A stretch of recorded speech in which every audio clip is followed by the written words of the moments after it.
degdeg oo iminkana soo gaaray.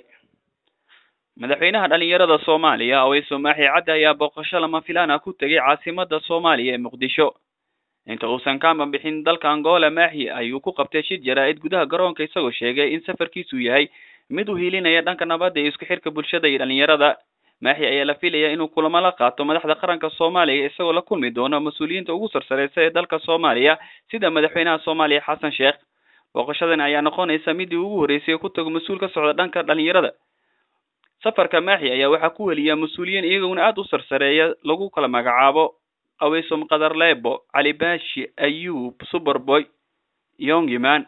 halkaad welina laga socotaan waa shabakada arrimaha bulshada www.shumis. wixii wararka ku soo kordhay safarka Maaxi dib ayaan idin kala socodsiin doonaa. wassalaamu calaykum waraxmatullaahi wabarakaatuh.